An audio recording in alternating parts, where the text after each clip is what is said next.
Welcome into the GT Counter podcast. My name is Tyler. That right there to my right is Grayson. This is the GT Counter podcast, the podcast where one of us still owns a car. Grayson, how's it going, dude? I am the one that still owns a car, so it's going pretty good. Can't say the same, brother. Can't say Yeah, the same. that's incredibly unfortunate. They done got you. Didn't even know it was possible to hot start a push to start vehicle, but I guess you learn something new every day. You told That's me because there's they something didn't new. hotwire it. Apparently, and this is all news to me. I'm the first in my family and friend circle to have a car stolen, so this is all news to me. But apparently, what had happened was, which is always how a great story starts, with what had happened was, so it was like 1:45 in the morning, and they tailgated a resident into my apartment complex. And then what they did was they had like a computer, kind of like, I don't know if it was an app or like a website or whatever. And it basically puts out signals for cars where, because if you're fob where it's not key to get in, things of that situation, Yeah. apparently you can just duplicate like the IP that your car puts off on a website, and then all of a sudden all you have to do is hit a button and the doors will open and it'll start for you. Oh dang. So like I get to my where I parked on last week. There's no glass, there's no locks popped anywhere. They just took their computer, they created a dummy key, and that's how they got in my car. Excellent. That's outstanding that they can do that. I I mean, mean, they're just really apparently getting he wasn't advanced that with smart the. of a criminal though, because he got arrested the next day with my golf clubs in his car. So Hey, at least you got the sticks back. I mean, we were looking forward to watching you get to go to golf or not golf galaxy to club champion and get a fully fit for a new set again. That was going to be outstanding. It was going to be interesting to see what they'd fit you in now that you've switched to um well, so you switched we'll back to baseball. they did apparently drop my clubs on the way out of the car because there was some damage on both my wedges as well as like the 9 iron and the 6 iron. So Okay. we'll see what comes of it. We might end up getting a new set after all, but Hey, look, the shafts are all intact, the grips weren't taken off, and I can still use everything with a head cover, and the irons are in somewhat good shape. So you know what? All in all, we'll take it. well, if they would have broke your driver, then you could get one of those new limited edition good Callaway Quantums that are all over the market at the moment, I and they're hear going to they're on become a sale. absolute collector's item. Yeah, As Good will never be doing deals with Callaway ever again, that's supposedly. one of the that ad was one of like the craziest things I've ever seen. I mean, it was incredibly stupid. It just was like it was a stupid ad. The premise of the ad was taken completely out of context. I mean, the It idea was. was that the the driver was an ultimate driving machine, and if you touched it, you just hit bombs right down the middle every single time. And Garrett was trying not to have a girl touch it. In retrospect, poor decision. Probably should have pushed somebody like Brad Dalkey on the ground or something. Yeah. Um, but at the end of the day, I mean, they were at least including the girls in the commercial. Like they're being inclusive. Like they didn't mean to say like the girl can't play with golf clubs. I'm sure that was not their intention when they thought of it. The effort was good. The execution, however, was very poor. Subpar at best. Yeah. Subpar at best. Yeah. Below Um, average. yeah, I was impressed with I'm impressed with how the world can really just dumpster fire something so fast that you can get them kicked off of Callaway and off the PGA Tour within like Was 48 about to hours. say, are we going to sponsor Incredible. the PGA Tour event there in Austin? We might have to. We might have to sponsor it now that Good's not there. Yeah. We're pretty respectable in the industry at The this point. father that stepped up for the PGA Tour event? And hey, uh other side bit about publicity in the media and Instagram and golf. Did you see Bryson DeChambeau's latest post about on Instagram about he posted his live thing, and he was like, it was a good run. Is It's a good run. Yeah. coming back to the PGA Tour? He Might should. be I don't know him, if Johnny Rahm, and maybe Tyrrell Hatton potentially. the live is dead, man. Live is dead. Yeah, It long was. live. It lived a short life, lived a entertaining life nonetheless. But I went to one of the events. It was. I mean, was it great golf? No. Was it a real fun experience? Absolutely. Great time to party. I mean, live music, drinks were cheap. Can't even remember what they were running out there, but there was some transfusions rolling. I know that for a fact. hey, that's all we're after. It was a good time. It was a good time. Yeah, absolutely. We'll say though, for my friends at Colonial here in Fort Worth with the Schwab, it'd be nice to see maybe even if it's not a Champion Series event or whatever. If we get some of the live guys back next year, and you all of a sudden you're getting John Rahm and Bryson DeChambeau showing up to Fort Worth or Dallas for an event, it's like, yeah, I'll friggin' be there. Oh yeah, You bet. 100%. And I'm sure. And I'll tell you one thing: those guys coming back from the live, I guarantee Bryson DeChambeau is going to play in more tournaments than Rory McIlroy is playing right now on the PGA Tour. Dude, he's not even going to qualify for like the FedEx. minimum starts. He doesn't like for I saw the other day it was like his driving average and irons and putting stats like he isn't going to qualify for the minimum starts. He doesn't even qualify for PGA Tour stats. It's crazy. Dude does not play in tour events that don't start with a major. It's Yeah, crazy. it just doesn't make any sense. Well, and then he like showed up to Memphis for the first tour event and then was like, actually, it's like I'll be here in name, but I'm gonna finish dead last, and you Yeah, guys can get over it. yeah. Actually, what I'm going to go do while you guys are all playing tournaments every weekend, I'm going to fly out to Augusta on my PJ every weekend and play Augusta for 4 weeks straight. Either Non. that or after I win it, I'm gonna fly to Ibiza and hang out there for a month. Yeah, it's just what a joke. What a Must be joke. nice. Oh gosh. Yeah. You know what Most hated else is guy. nice, Gray? What's up? Football's back this weekend, dude. Baby. Week 0. I couldn't be more fired up. And it starts off weird because you get your Ireland game, which is inevitably the loser of this Ireland game will not go bowling. They will go 3-7. It happens every single year. Whoever's the worst team in this game is probably one of the worst teams in college football. Congratulations, TCU or North Carolina. One of you is So going to be so bad.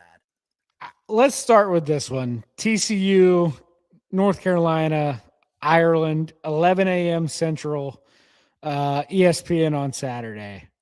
Explain to me how North Carolina can win this game because I truly have no idea how they get this thing done.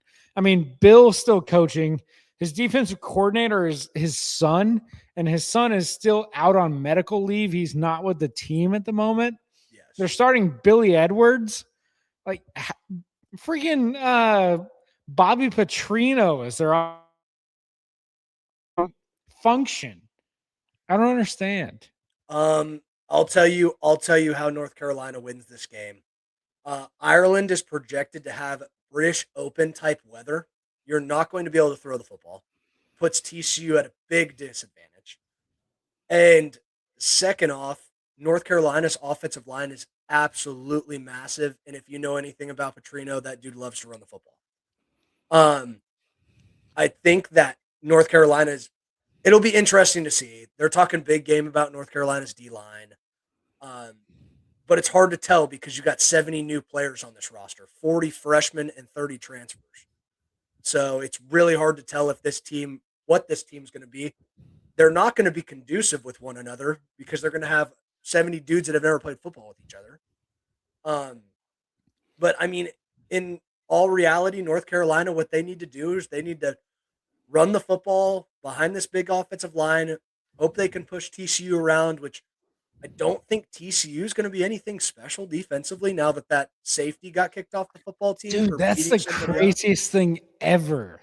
Yeah, dude beats somebody up in a locker room, gets kicked off the team. That's incredible. I haven't seen a Dude, locker room. Maybe we just went to too good of a college, but I never saw a locker room fight. I saw dorm room boxing matches and dorm room fights. Never a locker room fight. No, we never had a teammate put somebody in the hospital. Yes, yeah, he legitimately beat the absolute ever living dog crap out of him, which is, A it's starting incredible. receiver, he beat the crap out of. Yeah, I mean, it's incredible. It really is. Are you high on this? Are you high on this TCU quarterback, Jaden Craig? I know he threw for a boatload of yards at Harvard. I think they're probably going to be much improved in the ground game this year compared to last year. I don't think you can be worse as an offense for TCU on the ground as you were last year. I don't think it's possible. Yeah. I mean, I think they'll turn it over less. I don't think he's going to put it in harm's way as much as Hoover did. That'll probably lead to a little bit less kind of like explosive, pass plays or whatever it may be. I think TCU is going to be good eventually, but I don't know if I trust them in week 0 in Ireland Yeah, against the Bill Belichick defense. That's the thing that concerns me.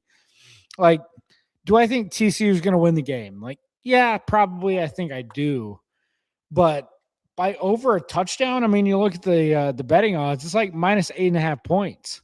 Like, do yeah. I think TCU is going to win by 2 possessions? Like, I don't know. Tell me the last time this game was 2 possessions. It was probably when Navy played against. Like Wasn't it Notre Notre Dame? Dame. Yeah, Yeah, yep. This game is going to be weird. I could see 24-16. Um, TCU. I think that's the number I've seen thrown around a lot where North Carolina just cannot put the ball in the end zone. They kick 3 field goals. They score 1 touchdown late to try to cover the score and make it look a little bit better. And they somehow cover at the end of the game because that's just what Vegas wants you to see. They'll cover the 8.5 with a late touchdown to end the game. They might go for 2 at the end there and might not cover, and then Vegas wins there too. You never know. Um, my one question and big thing that I'll be looking at for this game is, are a lot of these teams going to adapt to the Indiana offensive style? Are they going to sit in the huddle until there's 10 seconds left on the play clock, run up to the line and snap the football so the defense can't hear anything through their headset and make it audibles by the defensive coordinator? That's a lot of conversation that we're going to be looking into in these early games to see if people are going to be adopting this new strategy. it's so tough in these first like 3 or 4 games to kind of get a read on what teams are going to be because there is so much new, especially with these two, with the portal and with freshmen and it's TCU, it's new quarterback, new offensive coordinator. With North Carolina, it's new quarterback, new offensive coordinator. You get into even like we get later on when we talk NC State, Virginia, and Virginia's got new quarterback, and NC State's same quarterback, but it was awfully inconsistent last year, and it's just it. There's so much change these first few weeks. It's hard to really get married to an opinion on what a team is going to be because a team you might love might start 1-3 Yeah. and a team you might hate might start 4-0. It's just hard to really tell. It's going to be interesting. I will say that in North Carolina's defense, I think the quarterback they're going to be wheeling out there is probably going to be as close of a quarterback as you can get, like play style wise, not talent wise, compared to what Arkansas had last year. Just like kind of same style quarterback. He's not going to be as good as Taylor Green, but similar style in play. So that might help Petrino a little bit, but I still don't see a world where this game goes over 50 points between the two of them, especially with the supposed horrible weather we're going to have. I agree. I agree. NC State, Virginia, the rare conference game week 1 here in the ACC. This game was supposed to be in Brazil. It's been moved to the campus at Virginia. New quarterback for Virginia, Bo Perbula, comes in from Missouri. And look, I'll be honest with you. Like, I think CJ Bailey at NC State's a better quarterback, but I think Virginia might be the better team. And I don't really even love this Virginia team per se, but I mean, it's just I think a team that last year they were 10-2 in the regular season, 10-3 overall after they lost the ACC title game. I just trust that they're going to be able to put it together a little bit more. So, do I think it's a resounding win? Maybe not. But it's going to be fascinating to watch this game. It's one of those where these are kind of two kind of sleeper teams in the ACC. If you're going to get past Miami and SMU and maybe even a team like Louisville, and you get to the NC States and the Virginias of the world, and to get this matchup week 0 is just really, really fascinating. This is a like you said, a huge like implicator in ACC game. Like this is going to be we could be looking down the road week before the ACC championship, and we're like, week 1 was the deciding factor in a tiebreaker on who's going to play in the ACC championship. I mean, these two teams could be, I would say, are pretty evenly matched based off the 5.5 point spread. They're not super far apart by any means. I will say probably the most exciting piece of this game is the pregame show outside is going to be featuring DJ Shaq Diesel, baby. Oh, let's go. Charlottesville is going to be up at 2:30 in the afternoon, and the atmosphere is going to be generationally wild in that stadium. Guaranteed. Let's go.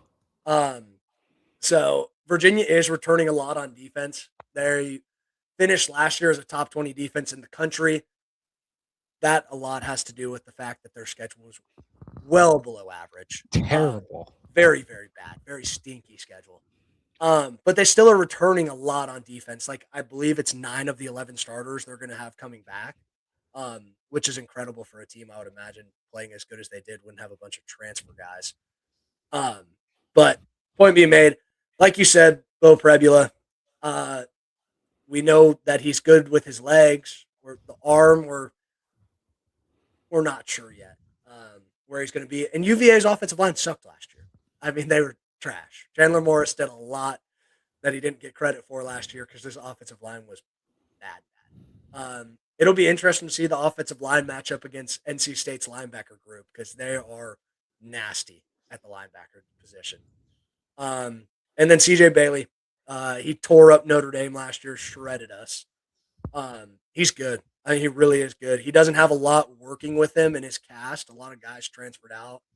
But he's still going to be good. I mean, he's still going to be good regardless of what he has. So it'll be a good game. I don't know which way I would tilt on this game, genuinely. This looks like the Georgia Tech game 2 years ago. Like it could go any way. I'll take the under is the place I'm leaning. Under 51.5 points. I think we're looking at like 24-20 type of situation here. I like There's too much new for Virginia, and NC State's just not very good around CJ Bailey. Like, yeah, under it is. I like that a lot. And I think I think the stadium is going to be crazy loud in there. I think this might be a recorded all-time loudest stadium in Virginia history. It's going to be an interesting atmosphere. Let's finish the week 0 slate with one of maybe the most intriguing group of 6 games of the year. Memphis is going to UNLV to play Los Rebels. Memphis, they've got a ton of money. They do have a new head coach as Silverfield left to go take the Arkansas job. They got Charles Huff from Southern Miss. He's a fantastic coach. I think he's going to do really well at Memphis. Wouldn't surprise me if he's not there long, though. I think he might end up with a P4 job here before long. UNLV is going to be the home team here. It's at Allegiant Stadium in Vegas where the Raiders play, of course.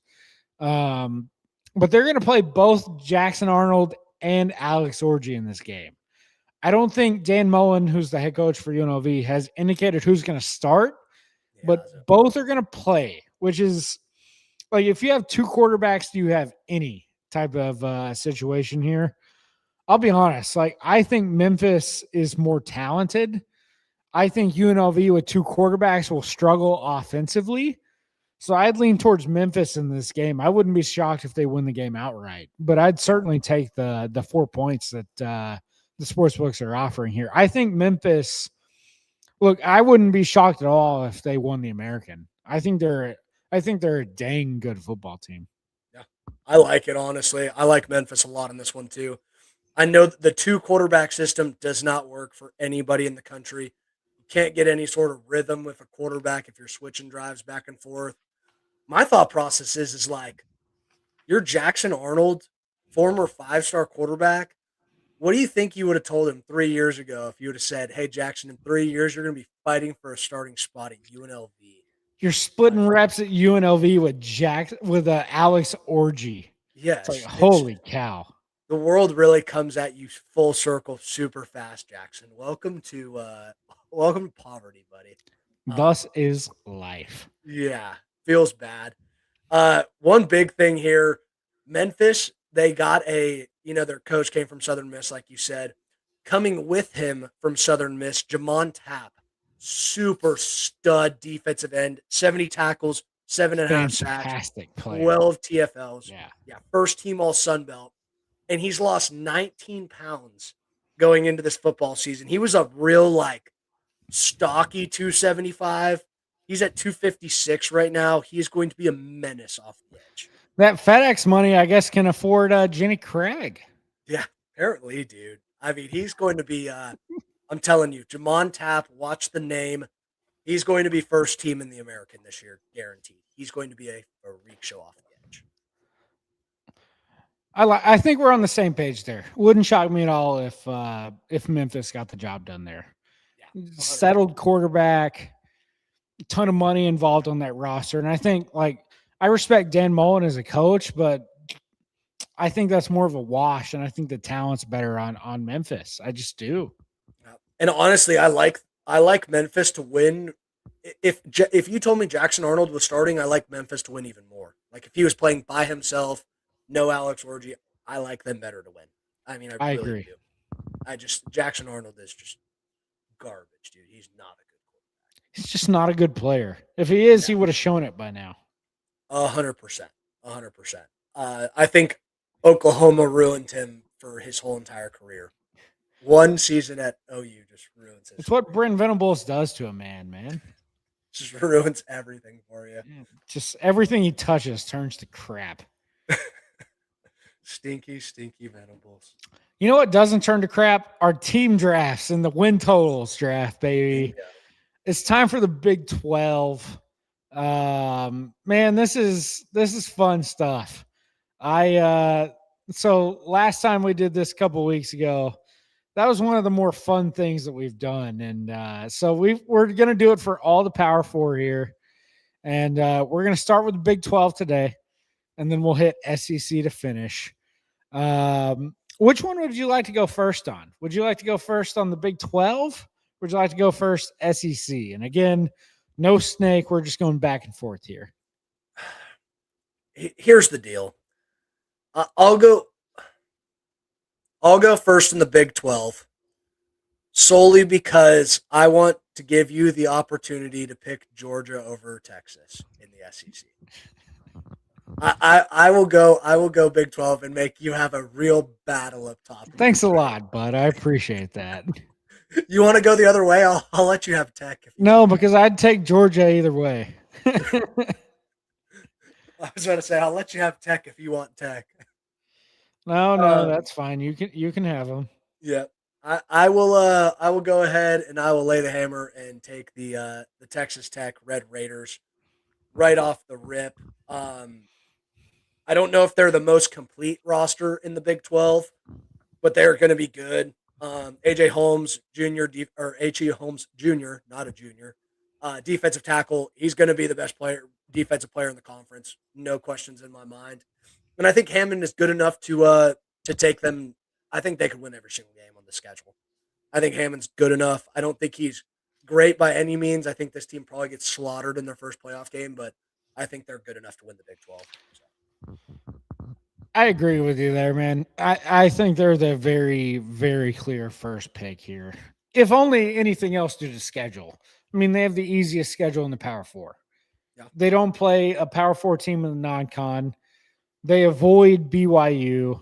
They avoid Utah. I mean, this is a team that doesn't play very many good teams. They just don't. And the teams that they do play, like I'd be worried against Houston, but they play Houston at home. They do go to Colorado, which the altitude could be tough there. But I mean, they get Arizona State at home. They get West Virginia at home, Arizona at home. You're at Oklahoma State, which could be tough, but like you're at Baylor, which is a corpse. You're at Cincy, and Cincy I don't think is very good at all. Yeah. And you finish the year with that with home against TCU on Thanksgiving. It's like, look, man, that's your 1-1 without a doubt. I totally agree. I totally agree. That's the yeah, that's the team to be. And Big 12 is just hard to tell. I mean, we really have no idea who's going to be good, but we'll draft them anyways, baby. That's freaking right. And with that, team number 2, my first overall Big 12 play. Give me BYU. Look, I'm not gonna lie to you. I'm not super in love with the schedule. You get Arizona early, you're at Colorado State, you're at TCU. You host Notre Dame, which is going to be a fascinating game. Then you're at Utah in a revenge spot from last year. But beyond that, I mean, like at UCF could be tough, I suppose, after the Notre Dame game. But you're home Iowa State, you're home Baylor, you're home Arizona State, you're home Cincy. Like I just think that 8 or 9 wins is probably the floor here, and I'll take the upside if maybe they go 10-2. So hey, BYU I think is the only choice I could go with here because, like, I guess you could argue Utah, but I'm not super high on Utah here. Yeah, I mean LJ Martin's coming back. He was offensive player of the Big 12 last year, and I think across the board, I said it earlier when I picked Tech. I think this is the most complete roster. I don't think it's the most talented roster. I think like top to bottom, it's the most complete roster. I think Tech has better players at individual positions, but I don't think they're as complete of a roster. If that makes sense. Yeah. With my next pick, I know how you said you hated them. I don't care. I'm going with Utah. Their schedule is extremely soft.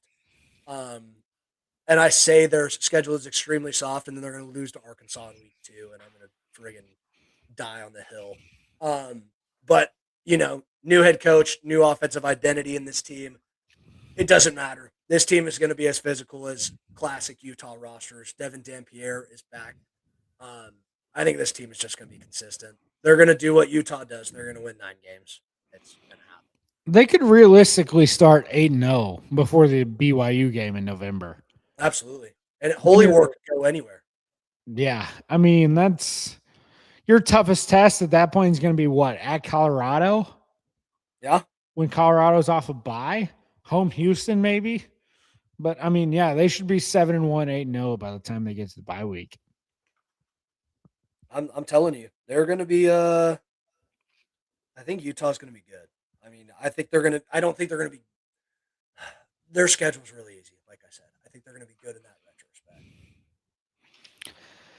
Next on the board, I'm really struggling here, to be honest with you, dude. I was going to go Kansas State here, but looks like it's going to be. They already lost 1 tackle for the year, and it looks like they're going to be down another, which is just really, really tough to get over. They are down both tackles, by the way, out for the season. Yeah, it was confirmed today. That's just not a place you want to be.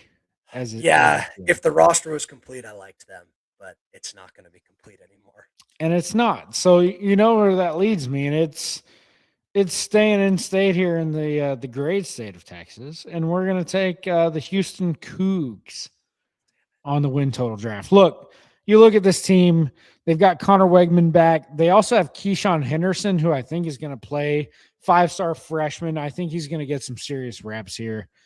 Then they get Mekhi Hughes, who Willie Fritz coached at Tulane, went to Oregon, didn't play a ton, so he came back home. He's now reunited with Fritz. He's going to be the starting running back. There's a ton of starters back on this offense, and you look at the defense, and I think there's just enough there to be okay.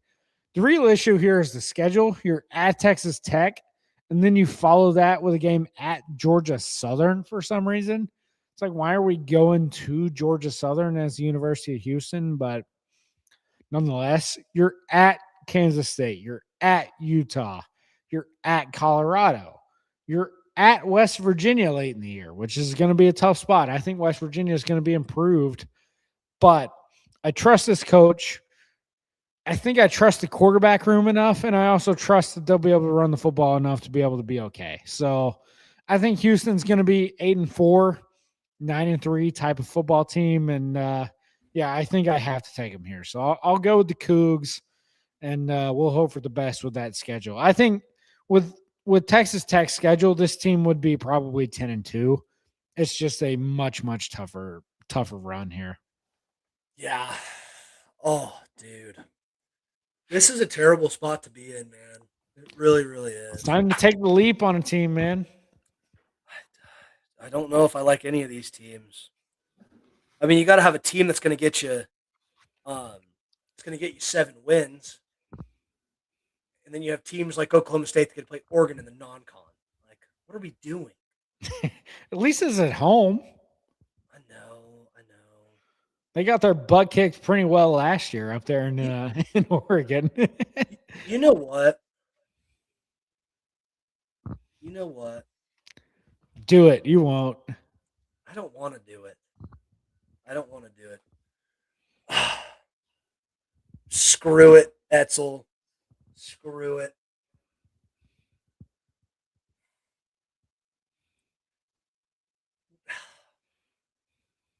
No. I'm gonna say I know they have 2 tackles missing. I think I'd be an idiot to let you have K State, regardless of where they're at. I was hoping you would. Give me K State. Give me Avery Johnson. I'm dumb if I don't take them here. I'll let you figure out what you're gonna do from there. I mean, it's ugly, and all of these teams' schedules are brutal as hell. Up to the next 4 teams that are in my brain, their schedules are brutal. Up till you get to like Baylor. And I think Baylor stinks. I think Aranda's going to get fired. But listen, there's only one team that I was going to go with here if you took K-State, and it's another purple. I'm going to hope that they don't lose on Saturday to avoid the Dublin curse. Give me the Frogs, baby. TCU. Yeah. I trust the quarterback. I trust the OC coming in.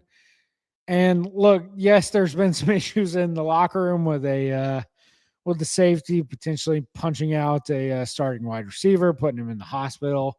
Is that great? No, that is not, of course. But they still have Jordan Dwyer there, who's a great receiver. They still got Jeremy Payne at running back. Jaden Craig is going to take care of the football more than Hoover did. And they've got offensive linemen back. I mean, they're going to be returning. I mean, we're upwards of 4 guys here with starting experience on the offensive line. I just trust that team enough to get it done up front with a new OC. And then defensively, I think with a DC back, you've got quite a few starters back, obviously without a safety, which is tough. But look, I think if they survive this North Carolina game, they're going to start 3-0. Then you go to UCF, which could be a difficult spot, but you're hosting BYU. You're at Baylor, which is going to be a game I think they should win. You're hosting West Virginia. You're hosting Kansas. You're hosting Kansas State. You're hosting Utah. So your road games after at Baylor on October 17th are at Arizona, which is a toss-up, and then at Texas Tech, yeah, you're probably going to lose. But, look, I think the ceiling here is probably 10-2, 9-3. I just got to trust the ceiling and hope that it comes through. So I'll take TCU and hope that the safety punching out the receiver is not a bad omen for the year. Yeah, I like it. I'm doing it, Etzel. I'm doing it. Here we go. Give me the boys. Give me Noah Fafita and the Cats, baby. There we go. Give me the Cats. I honestly think they're going to be better than they were last year. And that's hard to believe as they finished like 17 in the country last year. I think they could be better. Like the roster is better than last year. I know you lose your they lost the wide receiver 2 years ago. I'm thinking Jordan Tyson for Arizona State. That's on me.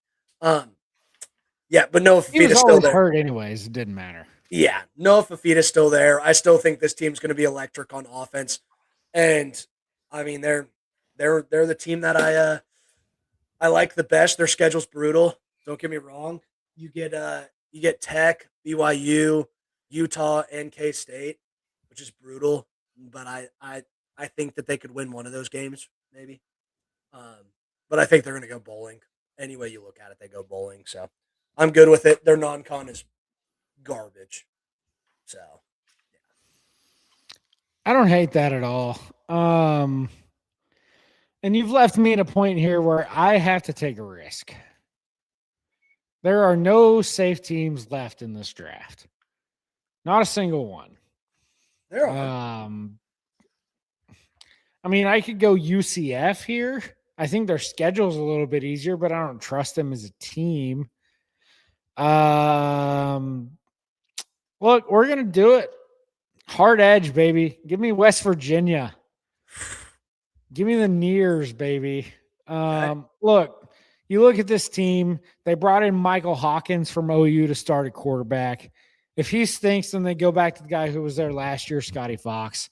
They bring in Cam Cook from from Jack State, who was at Jack State with Rich Rod. So there's continuity there in the backfield. You've got offensive linemen. You've got 4 starters back with starting experience. Then you look at the defensive end. You bring in a new DC. Thank goodness you get rid of Ted Roof. I mean, Zach Alley is there as the defensive coordinator. Look, I just think this team is going to be improved. You look at the schedule, their first 3, you're getting Coastal Carolina and UT Martin before you go to Virginia and Charlotte. So it's a neutral site game. And I already said, I think Virginia is going to be a little bit worse this year. You host Oklahoma State. You go to Iowa State, you host Arizona, and you host Cincy. This team could start 7-0 if things go according to plan. Yeah. I mean, there's not a team there that I think they'll be dramatically worse than. Yes, you're at TCU. You're at Texas Tech, which is, of course, tough. You're at Utah. You're probably going to lose all 3 of those. Home games, it's Kansas. It's Houston. It's Cincinnati. It's Arizona. It's Oklahoma State. Like I think there's enough here to where they can go 8-4, 9-3. So give me the Mountaineers. Let's go drink a zillion beers. Let's go Nears, baby. Okay. Country. I don't dislike it. I don't dislike it at all. The schedule is foolproof there. I think the schedule's good. Just gotta hope that Hawkins can throw the forward pass a little bit. Yes, correct. With that being said, I'm biting the bullet. We're gonna stay in the home, not the home state, but the state I currently live in. We're going to the Oklahoma State Mean Green, baby. Caleb Hawkins is a freak. He's virtually unstoppable in camp. Not sure if that has to do with him being really good or maybe this defensive roster is really bad. Nonetheless, he's good. Drew Messamaker is going to be a big step up from the garbage that they put out on the field last year. And I got a lot of confidence in the DC Skylar Cassidy coming from North Texas. Schematically, this defense is going to be much improved. I don't know if they're going to be much improved roster-wise defensively, but schematically, they're going to be much improved. I'm praying that Oregon doesn't break the back off this team in week 2. That's kind of where I'm at. I think they get revenge against Tulsa. You bury Murray State. Oregon's going to beat you, but how bad? It surely isn't 66-0 like it was last year. Play West Virginia and West Virginia. Going to be an interesting game in Morgantown. Get UCF at home. Get Colorado at home. Play at Houston. Not ideal. You play in Ames, Iowa, but Iowa State might be one of the worst teams in this conference. Really not sure. Play at Kansas State. Going to be a tough game. And then you get Tech at home, at Arizona State, Kansas at home. I think there's a path where this team could win 7 or 8 games. Just got to fall on the right wins. Really. I don't hate that at all. I really don't. I think they're going to be really, really like significantly improved. So yes, I would. They're going to get somebody. I just don't know who it's going to be. Which is the same thing where I think my team, I'm going here. I'm going UCF. Alonzo Barnett comes in from James Madison. And look, the bounce house is a tough place to play, especially if they draw one of these teams at night, and then all of a sudden you're going to Orlando in the dead of night, and it's just not a fun place to go play a ball game, you know? And you look at this schedule. Yes, they're at Pitt, which is tough, but at worst, you're going to be 2-1 in the non-con. You host TCU, you host BYU, and then you host Arizona State, Iowa State. Yes, you're at Colorado and out at altitude. Yes, you're at Oklahoma State. Yes, you're at Houston. But I really do think the ceiling of this team is probably 8 wins, and I wouldn't be shocked at all if they got BYU at home or they got TCU at home or they're going to get somebody throughout the course of the year. I don't know who it's going to be, but I think this team could win 7 or 8 games. So let's go UCF. Year 2 of Scott Frost. I think they'll be a little bit improved. Yeah, I like it. I like it. I don't want to do this, but I'm going to do it regardless. Nonetheless, I'm going with Kenny Dillingham and the boys at Arizona State. Um, Still kind of up in the air on who they're going to play at quarterback. I think that they're leaning towards Cutter Boyley, the Kentucky transfer. But I'm really not sure. Doesn't really matter much because Amarion Miller is an absolute freaking monster. That guy is a stud. And I think realistically, like you look at this schedule and you can win your first 4 of your first 5 games. You lose to Texas A&M, but I think you beat Morgan State, you beat Kansas, you beat Baylor, beat Hawaii. You go into Texas Tech 4-1 in October. That's a win for me if this team goes bowling. You get Colorado and you play Colorado at home later, and then you got to pull off a win between UCF, Oklahoma State, and Arizona. I mean, I like our odds to win 6 games. I think that it's possible. So yeah, I don't I don't think this team's great by any means, but with where we are at, I there's don't hate it. I really don't. I do trust the coach a ton, which makes this play here that I'm about to do even more interesting because I don't necessarily trust the coach at all. But we're going Colorado. Give me the Buffs with Dion. Look, Julian Lewis, I do believe is going to be pretty good. And you look around, he's got Danny Scudero out of San Jose, DeAndre Moore out of Texas. Cam Perry was at Miami, Ohio last year, was a good player. It's going to be on the offensive line. They're running the go-go now with Brandon Marion. There's the offense coordinator. I don't love the DC at all. Chris Marv. He stinks. They're not going to be a good defense at all. But look, man, they've got a guy on defense named ESPN, the linebacker, ESPN Lampron. Look, man, you look at the schedule, you're at Georgia Tech. I don't think Georgia Tech is going to be very good. You're hosting Weber. You're at Northwestern, who I also don't think is very good, as noted by our Big Ten draft. You're at Baylor, who we still haven't picked yet. Home Texas Tech, which is, of course, going to be tough, but you're hosting Utah off a bye. You're at Oklahoma State. You're hosting Kansas State. You're at Arizona State, which, of course, could be difficult. Then you're like hosting Houston. You're at Cincy. You're hosting UCF. I think their home games are manageable enough. I don't know if this team's going bowling, but I think they'll improve off of last year's 3-9. I think 5-7 could be a reasonable outcome here.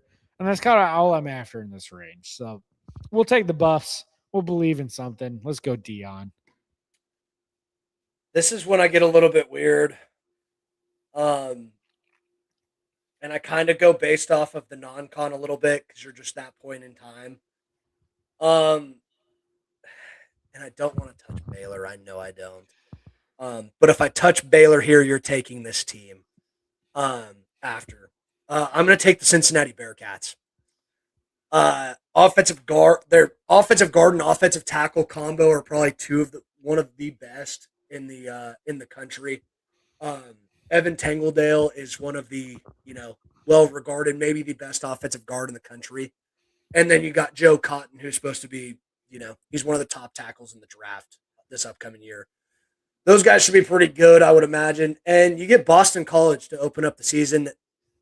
if you can't beat Boston College, you might not win a game on the schedule. I'll say it firsthand. Um, you play WCU and then you get Miami of Ohio. You should go 3-0 to start. From there, I'm not sure if you win another game, but you get Iowa State and Colorado both on the schedule, so there's a very good likelihood chance of you maybe winning 4 or 5 games. You definitely win three, I think. Um, but yeah, I'm going to take it with the outcome that maybe Cincinnati wins five. So you've put me in a bit of a bind here. Um, but I can't take Baylor. You can be stuck with them. I'll take Kansas. Look, you're getting Missouri at home. You're getting Baylor at home. You're getting UCF at home. You even get BYU at home. Yes, there are 5 conference road games, which is tough, including at West Virginia late in the year when I think they're going to be pretty good. You're at Oklahoma State late in the year, which has given them a whole year to gel. You're at TCU on Halloween. Not great. But if you can beat Missouri at home, you should start the year 4-0. Granted, you are against Arizona State in London, which is tough. The random London game. But you could be 4-0 to start the year before you host Utah. Look, I just give me the 5 wins and let's hope for the best. We'll take Kansas. And they're not starting Cole Ballard, thank God. They are starting indeed. I believe it's going to be Isaiah Marshall is their starting quarterback, dual threat player. He's only a sophomore. And look, we'll just take our shot. Hope that they can run the triple option there with Cole Nicky back. And look, we'll just hope for 5 wins, and that's about it. I like it, and Dylan Edwards is, if he can stay healthy, he's a That's game the issue. changer. He can't stay healthy. Yeah, if he stays healthy, he is a legitimate game breaker. He's one of the best players in college football when he's healthy. With that being said, we have Baylor and Iowa State. Whoever I don't pick here, you have. When you look at these teams and compare them across the board, Baylor has to play Auburn. They're probably going to lose that game in the non-con. Then they get Prairie View A&M and La Tech. Should win those games.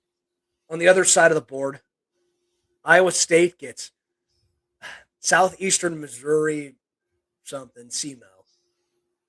They get Iowa and they get Bowling Green. I think that both of these teams lose. One loses to Iowa and El Asico, and one loses to Auburn. With this being said, I think I have more confidence that Baylor can win the head-to-head against Iowa State, and Baylor gets to play Colorado.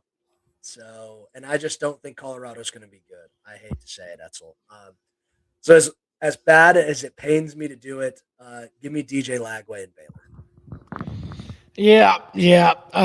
We'll take Iowa State then. Holy cow, is that team going to be bad? Let's just hope for 3 wins. To be honest with you. Hey, I mean, you get to play Baylor and you get to play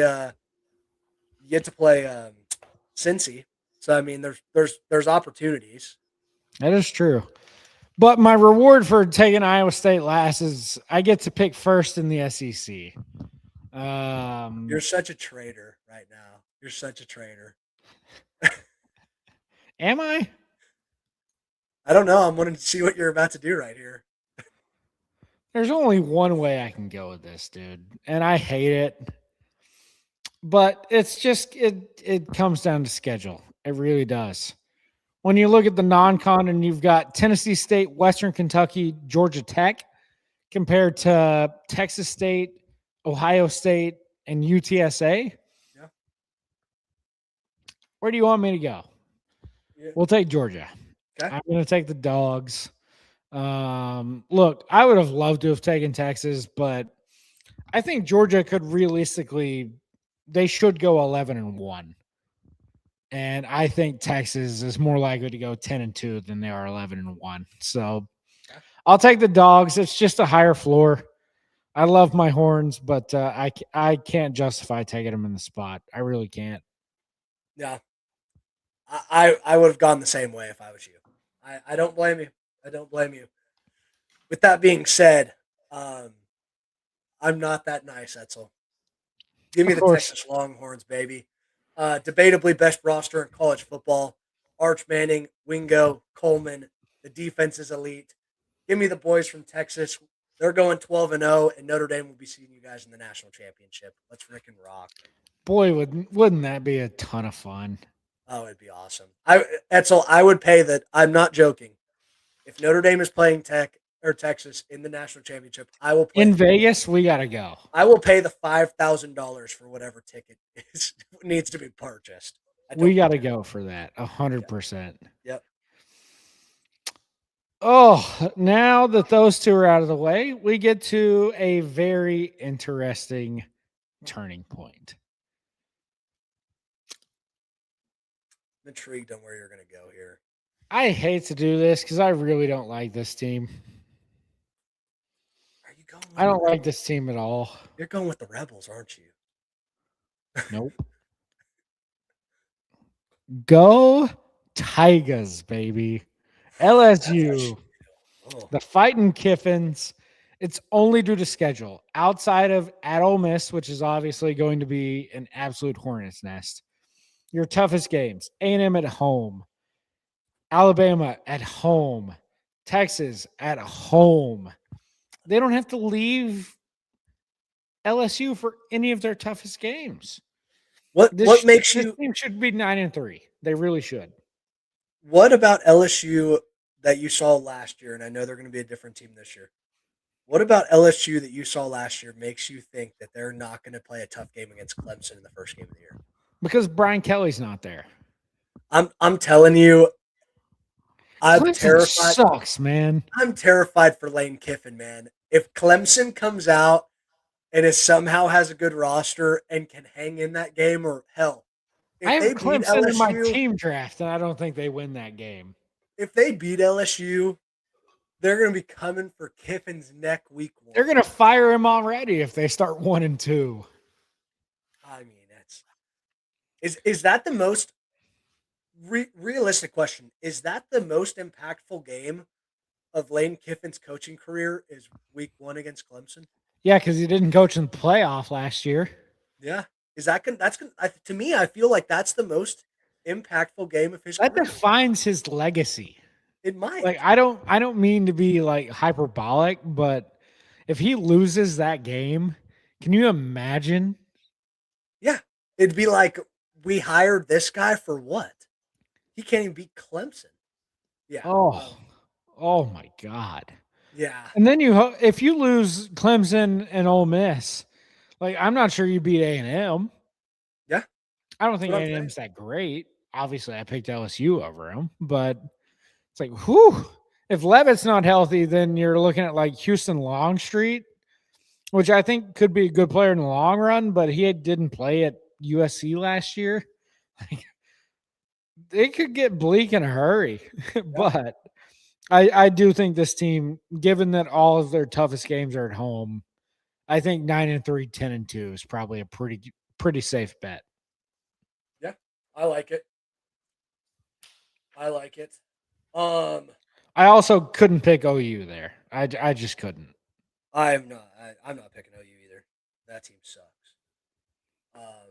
I am not sure what I'm going to do here, though. That is for darn sure. I don't want to do this. Screw it, Etzel. Screw it. I'm only picking this team because I think their ceiling is incredibly high, but I also think their floor is incredibly low. I've already talked about them. Give me Alabama. Yeah. Keelan Russell is going to be the starter. He's the truth, man. Yes, and it's scary. Truth.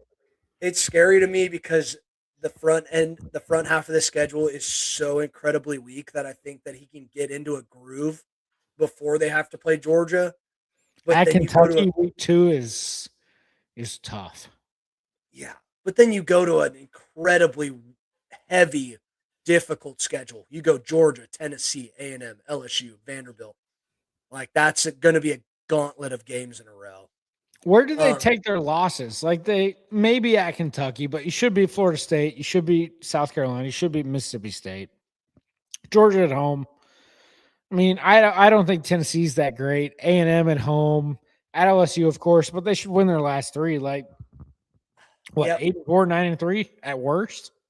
Yeah, but that's my issue too, is that I think that this team is such a, with Keelan Russell at the starting quarterback, I think this team has a really high ceiling where they could win 10, 9, 10, 11 games, but I also think that they could lose 5 or 6 games with this guy at QB. Like, I just really do think that. I think he's good, but I If think that he's happens, DeBoer's not going to be there to see year two.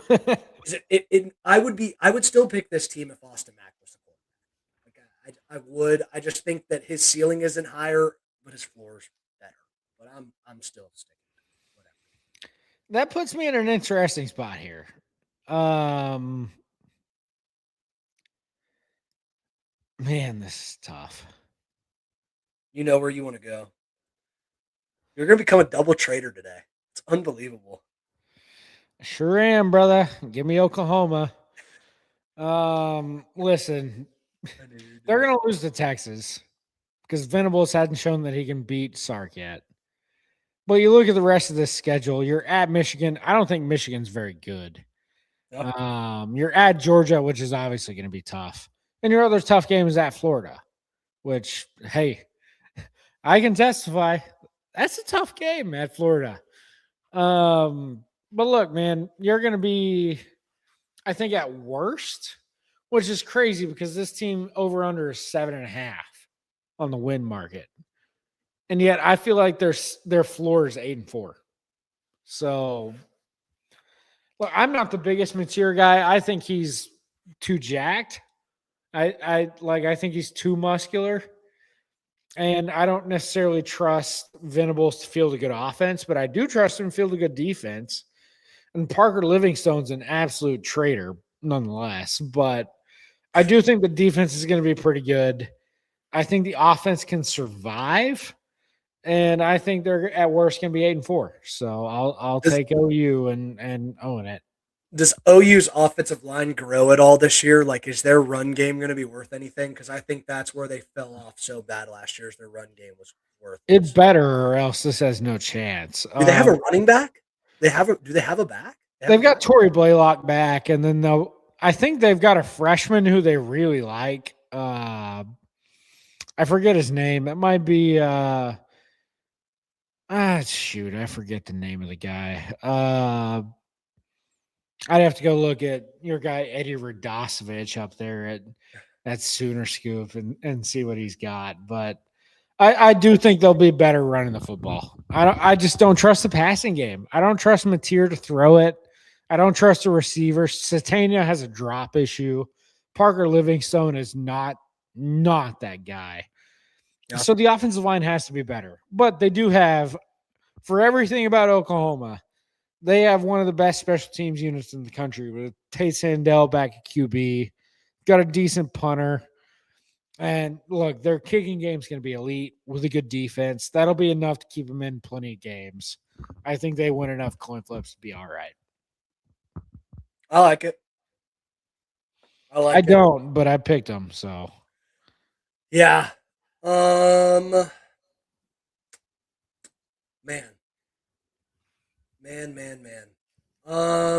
Let me do it. Whatever. It's year 3, baby. And it's year 3, Mike Elko, baby. Oh, God. I'm taking the Aggies. Get Marcel Reed back. You get Mario Craver back. Ruben Owens back. DJ Hicks back. This team is going to be dynamic. They did not lose a lot from last year. I think they're going to be good. I think they're going to be just as good as they were last year. Genuinely. Probably better, honestly. Mike Elko just finds a way to get it done. He just does. Hasn't posted a losing season yet in 3 years. I'm going to continue to ride the horse as long as I can. 7, 8, 9 wins at least. I took their under 8.5, so I hope it's 8. But yeah, I mean, the floor just feels so different than it did under Jimbo. It really does. Elko just wins, man. He's like Kiffin, where I mean, you're gonna get some wins. You're gonna be a bowl team. Are you gonna make the playoff every year? I don't know, but you're gonna make a bowl, guaranteed. So I'm glad you left me this team, or else I would have been a triple trader. Yeah, we'll take Ole Miss. You give me the best quarterback in the conference. You give me the best running back in the conference. Yeah. Thank you very much. The rest of it is a ginormous question mark, including coaching staff. But look, I think Trinidad's good enough to win you 8 games, and that's all we need here. So we'll take Ole Miss, even knowing the schedule is tough. But I'm gonna get a win out of one of these between LSU and Ole Miss when they play in Week 3. And I don't know, man. You want me to take Ole Miss, or you want me to take freaking Tennessee, who's starting a true freshman quarterback? Like, I don't know, man. I know where I'm going. You hate me, and I hate myself too. I'm taking Tennessee. That's all. Jim Knowles takes on the defense for the boys out in Knoxville. Defense is probably going to be much improved from what it's been. This offensive line is debatably the best offensive line in the conference. They're going to have a young quarterback, but you could throw anybody behind them. He's going to have time to throw the ball.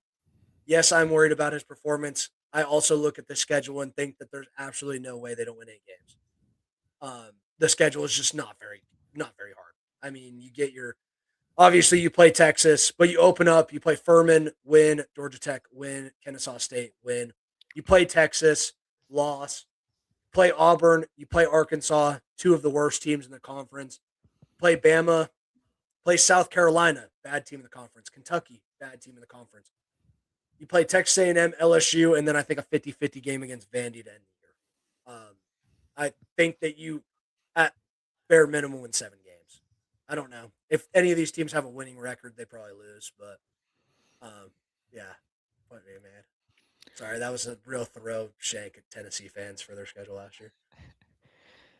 Look, you've left me with a choice here where I hate all of the remaining teams.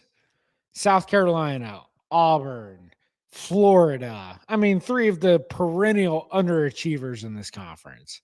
Vanderbilt with they're not even starting Jared Curtis week 1. Playing Blaze, Missouri, Mississippi State, Kentucky, Arkansas. Like these teams just freaking stink, man. So I can't take South Carolina. Dylan Stewart is dealing with a back injury, and I don't trust North Sellers to complete a forward pass. I just don't. I would be completely and honest with you if I told you weren't missing a team when you listed off those teams. I would Am I I? wouldn't feel good about it if I told you that Mizzou was still on the board. Oh, I would I don't think Mizzou's going to be very good. okay. Well, I would feel bad about it telling you that Mizzou was still on the board. I appreciate that, but I was leaving them out for a reason. Okay. Um, Look, man, I don't feel great about it, but we're going to take Auburn. Hey, I think they can start 4-0. They play Baylor in Atlanta. Then you're Southern Miss. You're hosting Florida. You're hosting Vandy. Yes, you're at Tennessee. Yes, you're at Georgia. But you're at Mississippi State as well. You host Arkansas. You host LSU. You host Samford. I mean, I think this team can get 7 or 8 wins. And if Byron Brown stays healthy, wouldn't be surprised if they get 9. So, look, let's hope for the best. Pray for health. And look, to be honest with you, I just trust Golash as a coach. I think he can get to bowl eligibility. That's all we're after. yeah, I like it. With that being said, I'm going to, I believe, take the final team ranked in the top 25 still on the board. You can have them, man. I'm gonna bet they're under win total 6.5. Yeah, I'm taking Mizzou.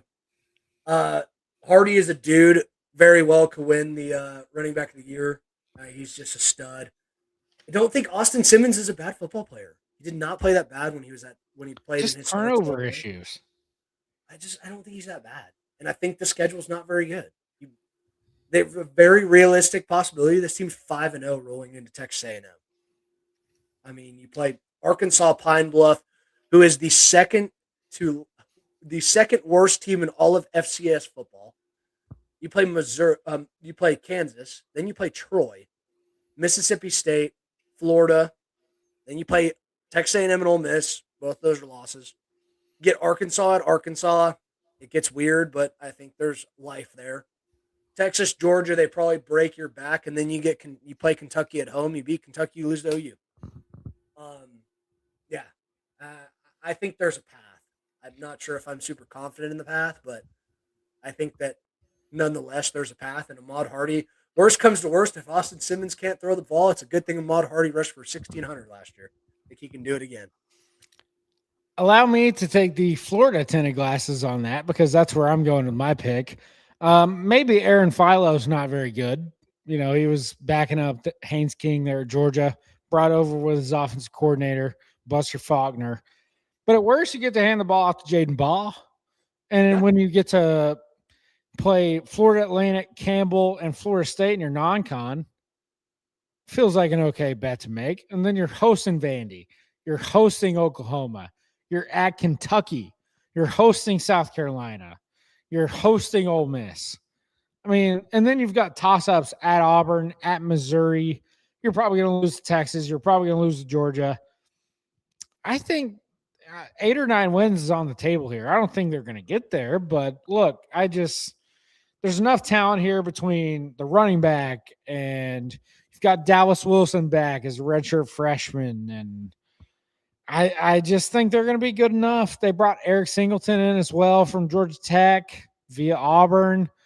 Look, man, we'll hope for the best. You get Jaden Woods at edge back again. Got to trust the coaching staff and hope for the best. But I think 7 or 8 wins is on the table here. So give me Florida. I like it. I like it.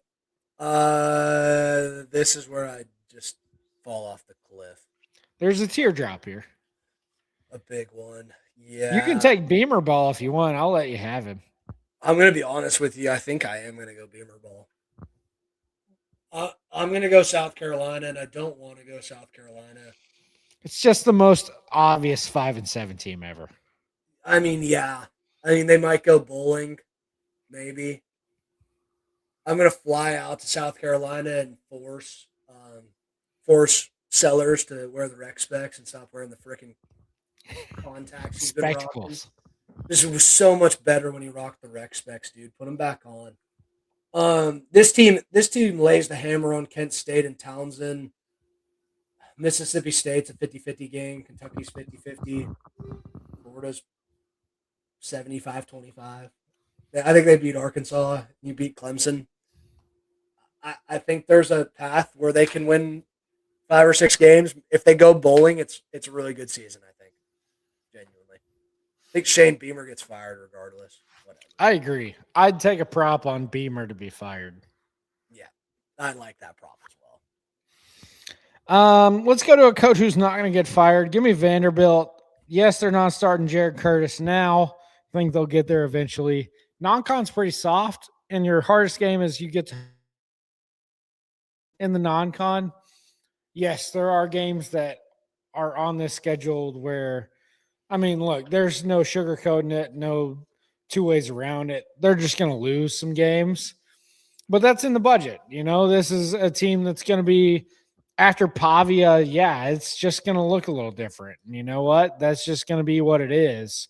But I think that the bones are there enough with this coaching staff and kind of what they do to where I think they can beat Austin P in Delaware. They should beat NC State at home. Yeah, they're going to lose at Georgia. Yeah, they're probably going to lose at home to Bama. They're probably going to lose at Florida. They're probably going to lose, at home to Ole Miss. But you look at the schedule, would it shock me if they beat Auburn? No. Would it shock me if they beat, at Mississippi State, at Kentucky? No, not at all. I mean, and it wouldn't shock me if they beat Tennessee at home or at Florida. Like, I don't know, man. I just trust this team to get to bowl eligibility. I think 6-6 is a good goal here, especially if they do end up starting Curtis at some point, which they should. I mean, Blaze, what's his name? Berlowitz.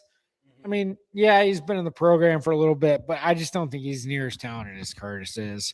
We'll get there by the end of the year, but I think they'll survive early and we can get 6-6. So give me Vandy. I also think a lot of the reason Blaze is playing is because he's stepping into the same offense that he was at New Mexico State. I mean, he's running the same exact crap that he's running there. Yeah. He's the easy sell job to fill in for Diego Pavia.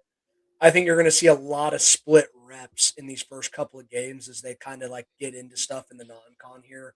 And like you said, I wouldn't be surprised if Jared Curtis wasn't the starter by the end of the year. They did say that Blaze was playing better in the first early weeks of fall camp, and then Curtis started to kind of turn it on late. Um, so maybe there's room for him to really figure something out, and they'll run a 2 quarterback system or something for these first couple of games.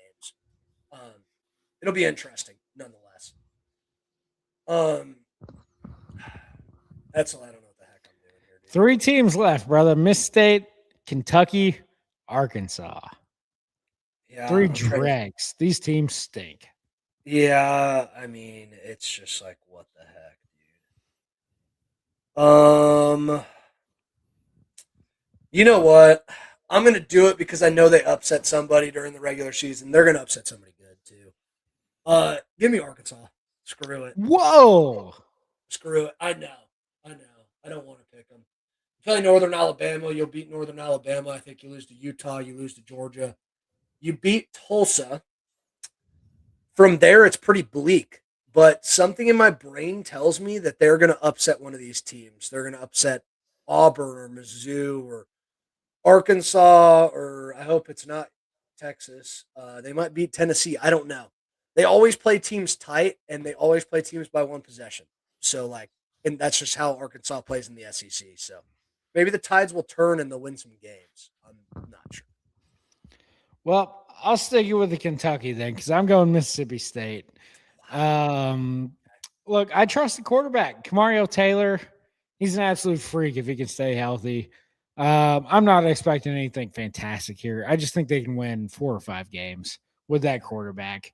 And that's all we're after. They're going to, and they play with tempo with Lebby as the head coach. I just think they get somebody. I mean, we saw it last year. They almost got Texas. Like they're going to get somebody this year, and I think they can get to 5 and 7. Yeah.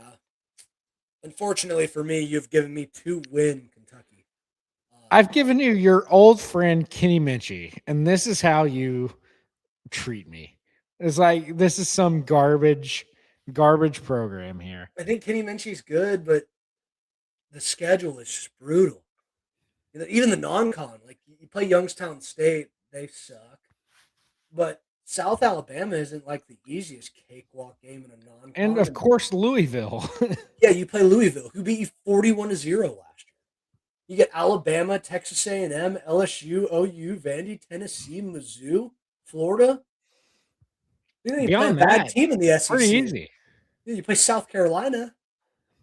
Consider, I mean, they're not a great team, but at that point in time, you might already be dismantled. You'll be 2-2, but you've lost Alabama and A&M by 40. So, besides the shooting, how's Dallas, Mrs. Kennedy? Yeah, it's just bad deal. But you know what? This is what happens. You lay the wood on me here. I think you've gotten me in the SEC draft. Man, I had to take the dregs of the Big 12. You can take the dregs of the. Yeah, I had to take Iowa State. You can take Kentucky. Yeah, I know. I think we're going to be pretty evenly matched. I think you beat me in SEC draft here. I'm not going to lie to you.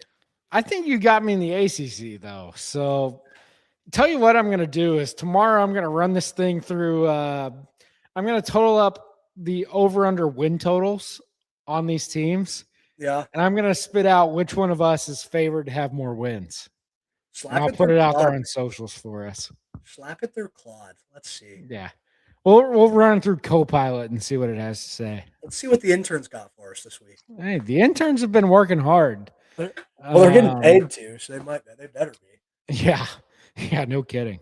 The interns have been put on hold here. No more data centers going up. So the interns that we have, we've got to keep on staff to make sure that we keep pushing forward here at the GT Counter podcast. Yeah, correct. In case you were wondering, are you wanting player stats for Fernando Mendoza tonight, or no? You're good on those. Did he throw another pick six? Fernando Mendoza is 7 for 14, 57 passing yards, an interception, and 2 sacks, and a QBR of 31. Fantastic game. That's not great.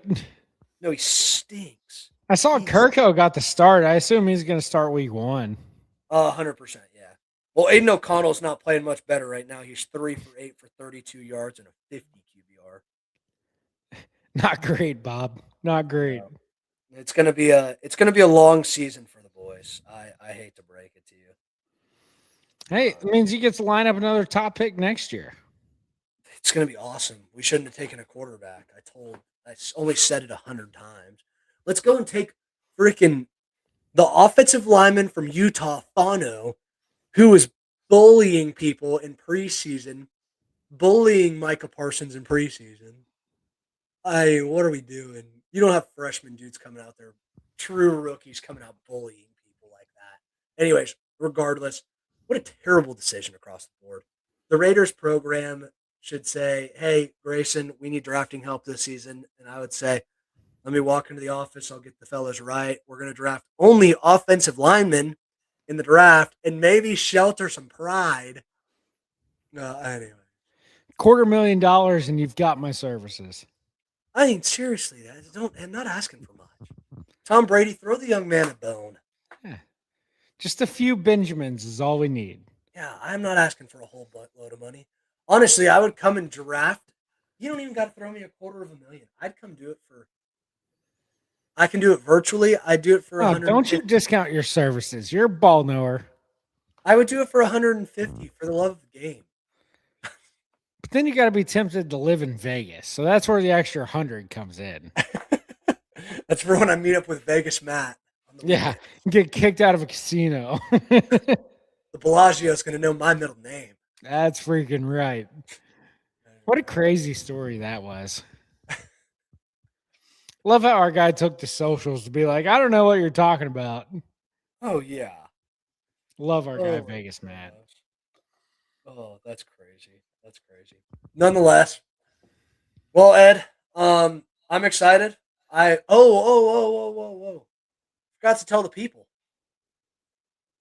Greatest bet of the whole entire weekend. FCS? The boys don't typically gamble FCS football because we know that once we start gambling FCS, that's when we need to call 1-800-GAMBLERS. But that is not, nonetheless, we are betting Idaho State minus 34.5. They're playing Virginia Military Institution, who is ranked 376 in the country of all football teams across all divisions. They rank below none other than your Division II Arkansas Tech football team. Point being made, Idaho State's 23 in the country in FCS. If they don't win by 70, it would be a miracle. But if you guys want to make some free money, congratulations. You came to the right pod. 49-7, baby. 49-7. Yeah. The hammer's going to be laid. I might live stream that I might find that game on live stream somewhere because there's no way. Heck yeah. I'd have to watch that. I'll leave one for the road here too. Florida State first half minus 18.5. They're going to come out with their asses on fire here against New Mexico State. And then they'll probably lose to SMU the following week. But you know what? They'll beat up on poor old New Mexico State. Minus 18.5 first half. Thank you very much. And my final point of the day, if you were wondering who was going to win your Division II national championship, it is going to be Ferris State again, as they are currently playing Pitt State in their season opener at Pitt State, and they're up 42-14 with 2 minutes left in the fourth quarter. So your Ferris State Bulldogs are going to be your 2026 national champions again.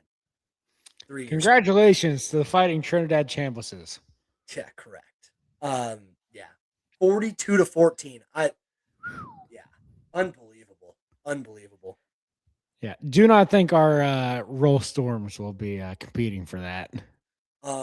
I am praying that they do not have their first 0-12 season. really am. Fingers crossed. Fingers are crossed. Please be Northwestern or Oklahoma Baptist. Please. Got to. Gotta That's a be. good note to end it on, man. Football's back next week. I won't have a car stolen, hopefully, so we can go get back on our schedule here. I'm excited, man. We're back. We've got games starting on Thursday. And then, of course, week 1 rolls all the way through Labor Day. Your Irish are playing on Sunday against Wisconsin. In Green Bay, baby. Yeah, Lambeau. At Lambeau. Yeah, I got buddies going to that game. I have fortunately been able to buy tickets to the SMU game, which could be really, really interesting. It's actually the game that a lot of Notre Dame predictors are predicting us to lose. They're saying that we go 11-1 with the loss to SMU at home. That'd be something. Yeah. So it'll be interesting. Knock on wood. I haven't been to a Notre Dame game in a very long time where we lost. So I actually haven't been to a Notre Dame game right here. I haven't. Well, I mean, I was at the playoff game against Clemson, so I'm not that lucky. But we didn't get blown out. I mean, we lost by like 17 or something. But there was no point in time in that game where we were in the game. Hang that banner up in your bedroom. Notre Dame never been blown out when you've been in attendance. I'm telling you, dude, it's huge. I mean, I've been to one loss ever, one Notre Dame game loss ever. So, and it was that game, and it was so demoralizing for my status. Tough. So, yeah, I even went to the Notre Dame game when we played LSU in the Music City Bowl, and Leonard Fournette was on his sophomore season toting the rock. And I said, "This guy is weird. I mean, he's a weirdo, freak." I was like, "Who the hell is this guy?" And then he pops off the following season for 1,500 yards or something ridiculous. Yeah. So, regardless, we're back, baby. It's exciting times. We'll be here this entire season. Might even dabble in some NFL stuff. We'll see. But man, it's that time of year. The weather's going to cool off eventually. Entirety of DFW is on fire right now. But hey, man, it's almost time for ball to be back in earnest, and we can't freaking wait. So we'll be back next week with another episode. We'll recap week 0, and of course, we'll get into week 1. A couple of big games on the slate, but you know where the real action is week 2, and we'll be ready for it. And I just can't wait, man. It's we're back, yeah. and that's the best part of all. Bingo. Let's go, baby. All right. So until next week, y'all be good. Enjoy week 0. Enjoy NFL preseason if that's your jam. I mean, have at it. Fernando Mendoza is not going to be your starter, but hey, it's fun to watch him throw 8 interceptions in preseason games. So, what a worthless pick, dude. What a waste. What a freaking waste. Go Raiders, baby. Until next time, see you guys later. Let's go.